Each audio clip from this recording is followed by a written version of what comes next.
for about a month, I think we've been doing the build-up to this. The very first Buried Alive match. It's incredible when you think about it. I mean, isn't it? Someone's going to be buried alive. Like, is there, you guys have any thoughts about this? Just, I know it's funny to think about now. Like, it just seems normal. But weren't there people back then, especially like kids and some older adults who were thinking, like, is someone actually going to get buried alive here? Like, how the fuck is this going to work? You know what I mean? What are your thoughts about that before we delve into this? Yeah, I mean, I don't remember what I thought of it as a kid. I just thought wrestling was crazy, so I just probably went with it. You know, I don't know.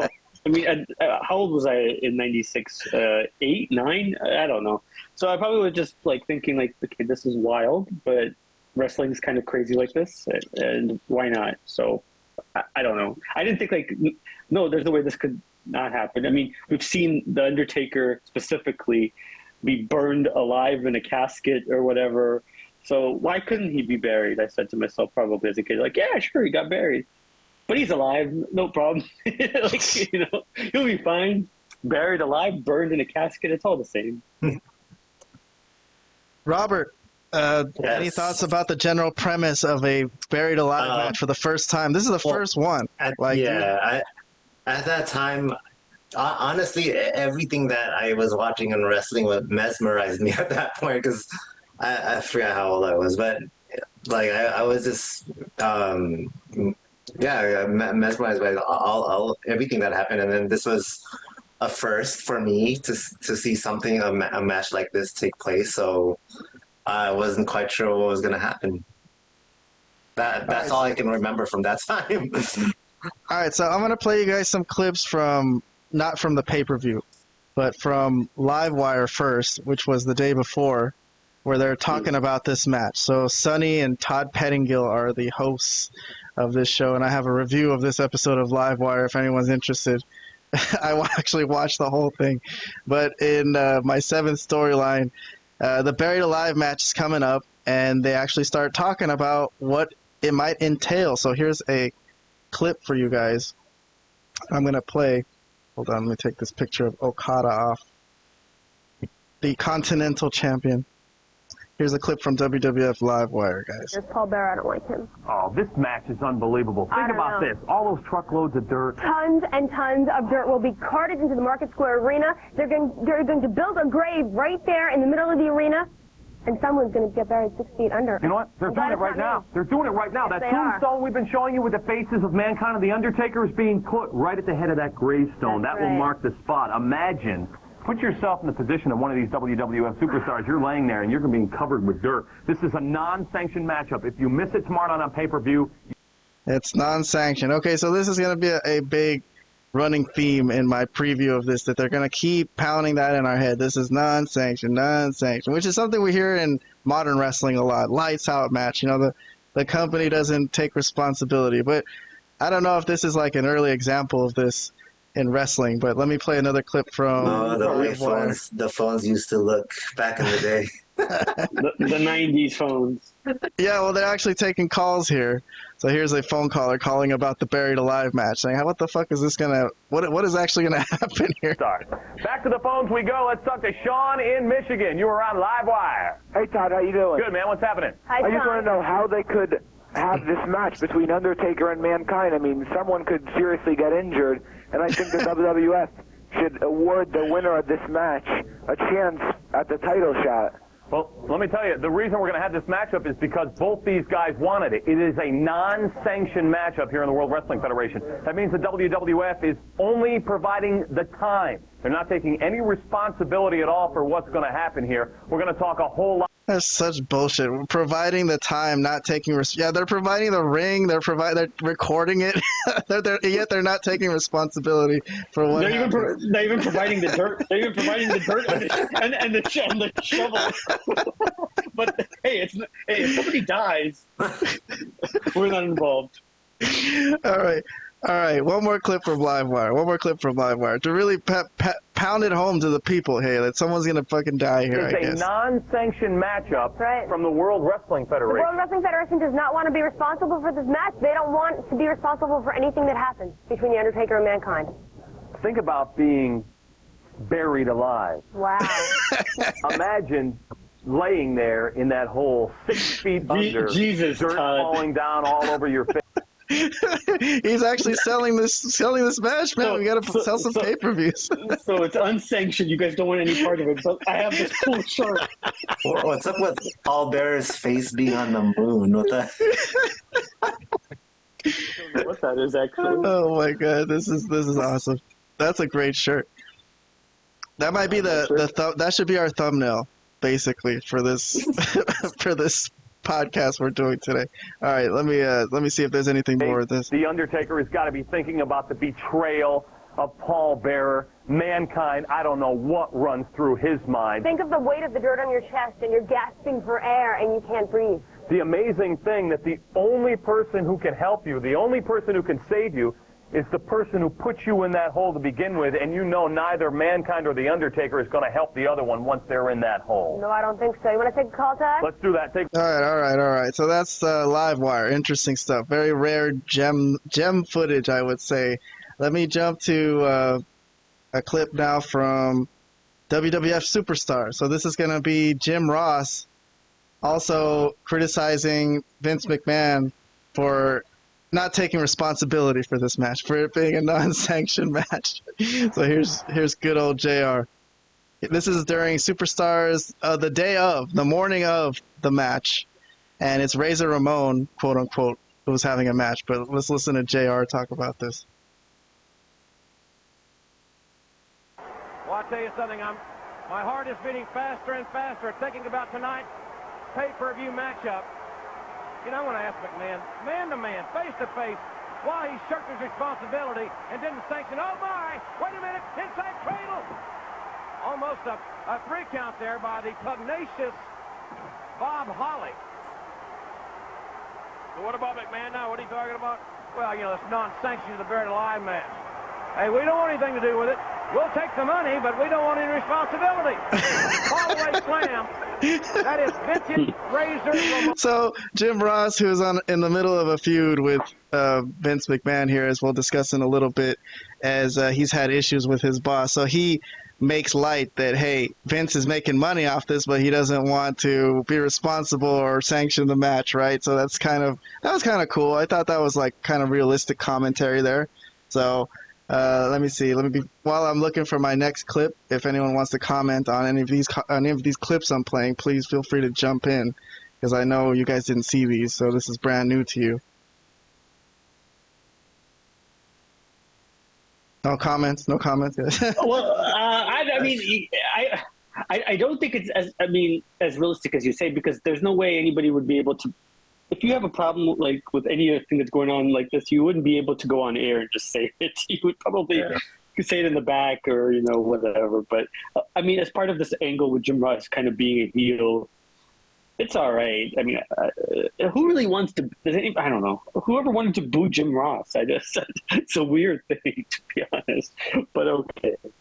All right, the next clip I got is from the Free For All Pre Show. Oh, Jesus. Yeah, so this is the right before the show is about to go on the air. They had a show on USA called Free For All, which is like their 0 hour, I guess. I remember. Yeah, so what's his name? Undertaker cuts a promo literally like a minute before you have to buy the pay-per-view. So they're trying to sell pay-per-views till the last freaking second. So the lights start going out in the arena, and the Undertaker's voice comes out over the loudspeaker. Mankind has done a good sign. All sorts of phenomenal things going on. Creatures of the night.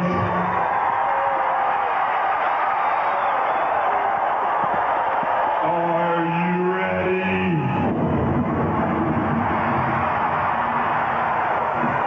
Tonight, you will witness the end of mankind.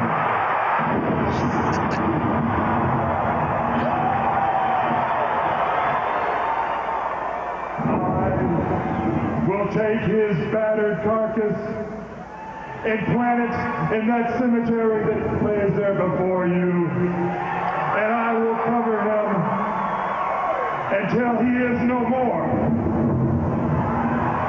And then the feast shall begin. Creatures, are you ready? Indeed The we are. hounds of hell are now baying for your soul, mankind. The end is at hand. I'm coming for you, mankind. I'm coming. You will never rest in peace. Only on pay-per-view, ladies and gentlemen, and only... There you go. What a way to sell a pay-per-view, huh? Right before it goes on the air. That's awesome. That's the best you could do, I think. All right. Let's see. Before I jump to the pay-per-view, any comments on the pre-show? Yeah, I mean, it was cool, obviously, yeah. I mean, where are you finding this stuff? Somebody's actually recording this as part of the pay-per-view as well, or how are you even getting this? I found all these clips on YouTube, like just randomly. Yeah, this is a YouTube clip. Yeah. Interesting. Yeah, Okay, yeah. cool. I mean, You guys enjoying any of these rare clips or what? Is this interesting to you? I feel like you guys as historians have got to think this is kind of cool stuff. But yeah, no, I did think that was cool. I did think that was pretty That cool. one was, yeah. okay, interesting. All right. So now let's jump to the match. We're Buried Alive finally. So here's our Buried Alive review, our blog post, which all three of us watched the show again today. So it was the first ever Buried Alive match, and I am going to not go over it in detail. You know, I'm sure this is actually on Peacock, so you guys can watch this whole thing if you want to watch it. We're just doing a review here. But, I do want to play the beginning of the show. So, let's see. The opening was Vince McMahon is on commentary with Jim Ross and King, which we'll talk about the significance of who's on commentary in the next storyline with Jim Ross. But for this one, I'll just play some of Vince McMahon talking up this match coming up. An extraordinary event to take place right here live. Someone is literally going to be buried alive, King. I'm telling you, McMahon, I wouldn't want to be in it. I wouldn't want to even be involved in it, but I can't wait to see it. Mankind or The Undertaker, this is it tonight. What is the dirt from the face? I wouldn't want to be in it. I wouldn't want to be involved in it. But I can't wait to see what happens. Oh, my God. King Lawler. Okay, so as soon as the show starts, they're tripping about it. So Vlad said in his review this was a one-match show, right? Yeah. That everything else was bullshit. Which is funky because it wasn't much of the build in the 4 weeks leading up to this in the Raws. They were just like a couple minutes each was devoted to this match. So it was just based on word of mouth on the fact that it's going to be a Buried Alive match. They're like, buy the show, buy the pay-per-view. This is going to be a Buried Alive match. You got to see it. You got to see it. All right. Well, it's also called Buried Alive, in your house buried alive. It's centered around this whole thing. All right, so let's see some slides and some highlights, I guess, of what happened. There's Mankind. There's The Undertaker. There's the fog. And the match starts. Starts off hot. Well-worked match, I guess. Any comments on the work, if you guys want to give? I thought it was good. Heck yeah, it was good. Yeah. Oh yeah, these two guys are. As far as workers, they're great. Uh-huh. Great. Yeah, nothing crazy. I mean, these guys are really good. They're great wrestlers. Yes. Here's the Undertaker flying off the top rope. Let's see what other images we got. Well, they tease. Okay, so they go over to the cemetery place. They teased going over there like a couple times before they actually get to the end of the match. So they went over there, then they fought back to the ring, right? Then here's the Undertaker jumping over the guardrail. His young athletic days. That's a great point. He was so athletic at this point. Mm-hmm. Really athletic big guy. Here's Paul Bearer whacking the Undertaker with the urn, so he gets involved. He officially tries to help Mankind at least he tries. But let's see, steel chair. Oh, all right. So there's some steel chair stuff from back. They don't do that anymore. Yeah. Punch, just a regular punch, man. I mean, if I could just highlight the selling of a punch, like how simple. Just sell, bro. Like, people don't sell these days. They just don't move their freaking head back. These guys were great at it. All right, so let's see. This is where it finally gets to the point. This is the third time they're back up to the gravesite, and Undertaker's the first guy to go in. Oh, the crowd's going crazy, right? So he's the first guy actually to get in there, and Mankind starts dropping dirt on him. All right, so he's got a shovel. That's really hard to fucking shovel that much dirt. You know, it's gonna take forever. So Yeah. he was gonna go by himself too. He's like, that was the first attempt. Now they're both in the grave. Kind of funky to be fighting inside your own grave. It's a good idea. Cool imagery here. Nice metaphor. Oh, okay, so I'm wrong. This is the second time. That was the second tease. Then they go back to the ring. All right, so now they're in the ring again. They keep going back and forth. Interesting. All right. They're gonna go a third time back to the ring. All right, this is another chair shot. Whacked him pretty good, the Undertaker there to Mankind's back. Even Paul Bearer's face was like, "Oh my God, the humanity." This was a crazy spot. The Undertaker into the steel steps has Mankind over his back backwards, and I don't know. I thought that was kind of like an extra spot. They've already done so many crazy things. They're having a buried alive match. They didn't need to smash each other into the steel steps, but okay. They're going above and beyond today. It's the main event. They're selling pay-per-views here, right? Tombstone pile driver. All right, I think. Oh, this part kind of impressed me. Was how the Undertaker actually fucking walked all the way to the back with big-ass Mankind over his shoulder. How the fuck did he do that? Strong dude. Yeah, you have to be really strong. Choke slam into the grave. So, interesting spot here. Here's King with the obvious question: are we really gonna do this?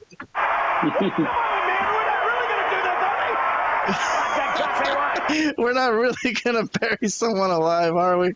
So yeah, King has to be the guy to bring up the literal question, like, are we fucking killing someone here? So what happens is, okay, so here's the semantics of it. Interesting stuff. So the ref, enough dirt has been dropped on him that the ref calls for the bell. It's over, right? You won, Undertaker. All right, you win the buried alive match. And the Undertaker's like, no, fuck this guy. I'm gonna kill him. So he flings the referee away and continues dropping dirt on him, right? So this is where everything goes crazy. And as he's going to kill Mankind, a shovel comes out of the blue and whacks the Undertaker. It's a guy in a mask who literally digs Mankind out. I saw an interview of Mankind today talking about how it felt to be buried under all that dirt, by the way. So this guy comes in, this random ass guy. I guess we'll get your thoughts on the booking of what the fuck they did here. But this guy, he looks like an executioner. That does end up being his name, the Executioner. So he saves Mankind, and then they put Undertaker in there, and they start shoveling dirt on him. And the lights go out, so I assume this is where they switched Undertaker out or something, right? I don't know, but Probably. I don't know exactly how they did this. I was trying to figure it out today, but I didn't get any inside scoop on what the trick was. I assume they just turned out the lights and yanked him out of there and put a dummy in there or something. So then everyone comes out. So a bunch of wrestlers start pouring out into the ring, or not to the ring, into the gravesite. And some of Bradshaw, for some reason, who hasn't been involved in this at all. Goldust, who has been involved in it. I guess he has had a feud with Undertaker. Triple H, no involvement from Triple H in this whatsoever. They probably just needed a bunch of guys to drop because it was a lot to shovel. Correct. So one fan threw a drink. Here's just so you know, there was one guy standing up for the Undertaker saying, "This is wrong. This is wrong." He threw a drink at them. And sorry, Vlad, did I interrupt you? Were you going to say something, a comment on any of this? Yeah, just there was a whole bunch of heels, I guess, that just decided to gather up and try to kill the Undertaker. Yeah, they all don't like the Undertaker. So, I mean, it is interesting though, because I think Bradshaw does have a feud with the Undertaker at some point. Does have involvement with him. Actually, he's aligned with them, and then he feuds with them later on. Oh, you mean down the line? Yeah, sure. Yeah. On the line, yeah. Triple H too, obviously. So all these people do have some kind of. Looking back on it, it's kind of interesting historically that these people were involved in this the way they were. And then so they completely bury him. For anyone just listening to this, there's just a mound of dirt there. And they did the job. The job is done. So Paul Bearer is like happy, and they all walk off. And I guess they cut to the back where they introduced the Executioner. And funny thing Mankind said, he said he's like an angel on my shoulder. I don't know if you guys caught it. I don't remember seeing this in the show, but okay. This wasn't on the Peacock copy. Yeah, this wasn't on the Peacock show. Oh, yeah? All right, I'll play this. I don't know. Yeah. Let's see. It's a pretty good promo from Mankind afterwards. Let's see. Oh. All right, watch along for a little clip here. You did it! You did it! Our plan worked! The Undertaker is buried 6 foot under the earth with all the maggots and all the worms, just like we planned!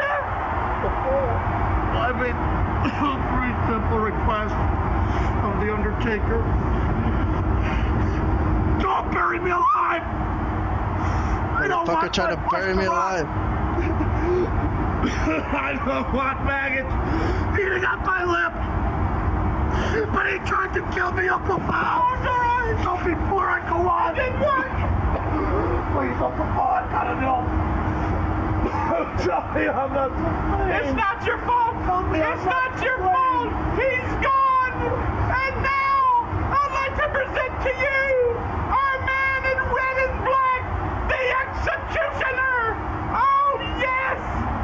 The Executioner. You just saw him at the graveside. And now, here he is. Uncle Paul, he's like an angel on my shoulder. Looking up at me. There he is. Terry Gordy. I've heard the Terry name. I've heard the name. I've heard Jim Cornette mention it on his podcast many times, but okay. All right, ratings. Let's see. Oh wait, there's one thing I didn't show. I forgot. My bad. One last thing. It's the Undertaker at the end. The lightning came down, right? Did you guys see this part? Was this part? Yes, in there? Yeah. This was part of it. This was definitely part of it. Okay, what the heck? So the lightning comes up and the Undertaker's hand raises through the floor, so he's not dead, which is pretty awesome. That's the most awesome thing ever. And Vince McMahon going crazy as the show ends.